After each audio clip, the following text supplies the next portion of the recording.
बंगाल में जल्द ही चुनाव होने वाले हैं और इसे देखते हुए वक्फ कानून बड़ा मुद्दा बन गया है। गवर्नर सीवी बोस लगातार दूसरे दिन बंगाल के दौरे पर। उन्होंने पहले ही ये कह दिया कि शांति बहाली उनकी प्राथमिकता है और कुछ भी हो शांति सबसे पहले होनी चाहिए। ज़बरदस्त हिंसा बंगाल में हुई। गवर्नर सीवी बोस दौरा कर रहे हैं और कल वो मालदा में पीड़ितों से मिले, आज मुर्शिदाबाद में होंगे। एनसीडब्ल्यू का दौरा हुआ है, महिलाओं का दर्द सुना है। वीएचपी का आज प्रदर्शन है। शुभेंदु अधिकारी बीजेपी की तरफ से हिंदू बचाओ रैली कर रहे हैं। तो जबरदस्त हलचल है बंगाल में। ममता बनर्जी ने सीवी आनंद बोस से कहा था कि आप मुर्शिदाबाद ना जाएं, आप मालदा ना जाएं, लेकिन उन्होंने कहा कि मैं जाऊंगा, वहां की ज़मीनी सच्चाई देखूंगा, निरीक्षण करूंगा, लोगों से बात करूंगा और रिपोर्ट केंद्र सरकार को सौंपूंगा। ममता बनर्जी और गवर्नर के बीच ये सब चलता रहा। पहले शांति बहाली ज़रूरी है ये कहा, लेकिन हिंसा का खुला खेल चल रहा है। हम एक विस्तृत रिपोर्ट आइए आपको दिखाते हैं।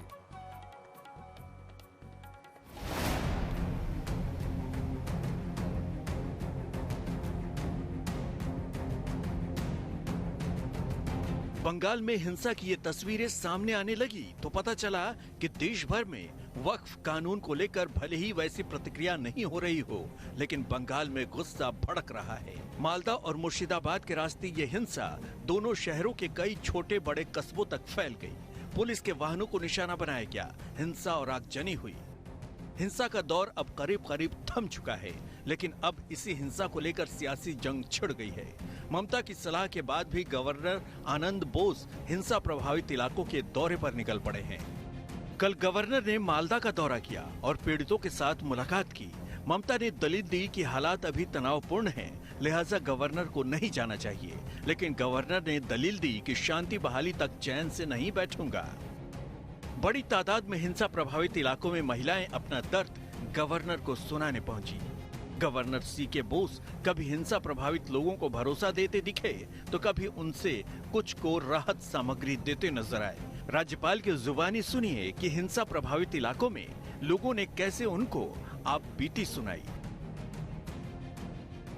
They said they were intimidated, miscreants came into their houses and they were physically assaulted, abusive words were used. This is what they reported. They want to go back at the earliest to their homes. Some deficiencies which they pointed out here, which are video then and there assured them that will be rectified. They will be given food, clothing, shelter, whatever is required. And more than that, the international organization Red Cross, the governor is the president of that. They have sent a team with whatever is support is to be given to the people.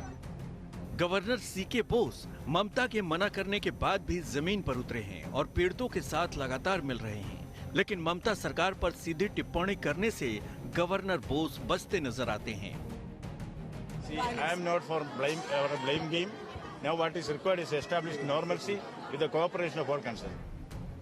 साफ है कि governor Bose बिना ममता सरकार पर सीधे टिप्पणी किए अपना काम करना चाहते हैं। वो पहले ही कह चुके हैं कि बंगाल की हिंसा को लेकर वो केंद्र सरकार को अपनी रिपोर्ट देंगे। उधर महिला आयोग के राष्ट्रीय अध्यक्ष ने भी मोर्चा संभाल रखा है। गवर्नर 2 दिन के दौरे पर हैं तो महिला आयोग की टीम 3 दिन के दौरे पर है। राष्ट्रीय महिला आयोग के अध्यक्ष विजया राहटकर खुद पीड़ित महिलाओं से मिल रही हैं।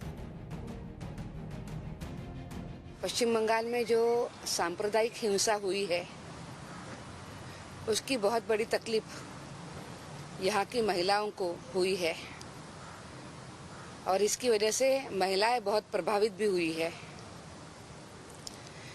यहाँ की स्थिति देखते हुए राष्ट्रीय महिला आयोग ने यह तय किया था कि हम एक जांच कमेटी का गठन करेंगे